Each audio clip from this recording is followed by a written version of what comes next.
দাদা তাহলে এই যে আপনার যে জমির কি অবস্থা এখন? এই যে গাছের পচা রোগ এটা সমস্যাটা এই যে কয়েকদিন ধরে মানে 4-5 দিন ধরে এই জিনিসটা দেখা দিচ্ছে। এর আগে কোনো ছিল না, সবগুলা গাছ সুস্থ ছিল। প্রথম দিক থেকে এরকম ছিল যে না না রোদ উঠলে আস্তে আস্তে ঢুলে পড়ে একটা গাছ কিছুই না, সুস্থ সব সুস্থ ছিল। হঠাৎ করে দেখা যাচ্ছে যে এরকম যে গাছ টলে যেতেছে ফল আসার আগে। ফল আসার আগে এরকম কয়টা জমি আছে এখানে? এখানে 8-10টা গাছ এরকম 8-10 টাকা। দাদা কি এই বছরই প্রথমই করলেন? না, এর আগের বারও এর আগেও বুনছিলেন? আগের বারও বুনছি এই একই জাত। আসেন দাদা আসেন, এই একই জাত কি জাত বুনছেন আপনি? এটা এশিয়ার ময়না। এশিয়ার ময়না। কত শতক জমিতে বুনছেন? এটা 35 শতক। 35 শতক। গত বছর যে বুনছিলেন তো বুনা আর পরে বিক্রির কতটুকু লাভ বা লস হয়েছিল? গত বছর মোটামুটি আমার 50,000 টাকা জাংলা দিয়ে খরচ হয়েছে। হ্যাঁ, লাখ দেড়েক টাকা বিক্রি করছি।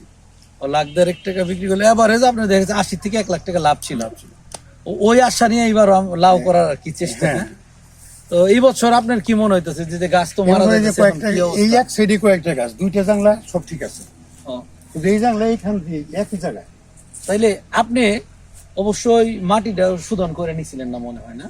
মাটিটা শোধন বলতে ফার্স্টে ভিট করছি, ভিট করার পরে তো তারপরে দিছি, এটার মধ্যে পরে সার দিছিলাম কিছু, তারপরে আপনার পুরানাম দিছিলাম, হ্যাঁ ছত্রাকনাশক দিছিলাম প্রথমে। আচ্ছা, শোধনের যে বিষয়টা হলো মাটি অথবা চারা শোধনের একটা বিষয়, এই যে ঢলে পড়ে যাচ্ছে বা মরে যাইতেছে গা, এটা তো অবশ্যই বোঝা যাইতেছে যে নিচে থেকে খাবারটা আসতে পারতেছে না বিদায় ও মারা গেছে। না, ওর সাথে আবার আরেকটা জিনিস আছে, একই গাছের আরেকটা ডগা, ওইটা ভালো আছে। আবার এইটাও আপনি যদি নিচে খাবার না পায় তাহলে এটা হবে কিভাবে? এইটাও এক সময় ভালো থাকবে না। আপনি যে বললেন যে নিচে থেকে খাবার না এলে তাহলে এটা ভালো কিভাবে, এটা আমি বুঝাই। ধরেন আমাদের মানুষের এক সাইড প্যারালাইজড হয়ে যায়, হয় না? এরও মনে করেন যে এক সাইড প্যারালাইজড হয়ে গেছে, এরকম একটা বিষয়। যে এখন মাটি থেকে যে খাবারটা উঠবে, ধরেন এই নার্ভে যে খাবারটা যাবে ওই নার্ভ নষ্ট হয়ে গেছে, এই পাশের নার্ভটা ঠিক আছে, এর জন্য এ ভালো আছে, এ খারাপ হয়ে গেছে, এটা ট্রিটমেন্ট আছে, সমস্যা না। আশা করি এইটা তো আর ভালো হবে না, কিন্তু এই যে গাছটা আসছে এই গাছটা আবার ভালো হয়ে যাবে। এরপরে যদি আপনি আবার লাউটা করেন সেক্ষেত্রে আপনি খেয়াল করবেন একটা বিষয়, যে অবশ্যই মাটি প্লাস বীজ এই দুইটাই শোধন করবেন। মাটি শোধন করার খুব সাধারণ নিয়ম আছে, আবার বীজ শোধন করারও সাধারণ নিয়ম আছে।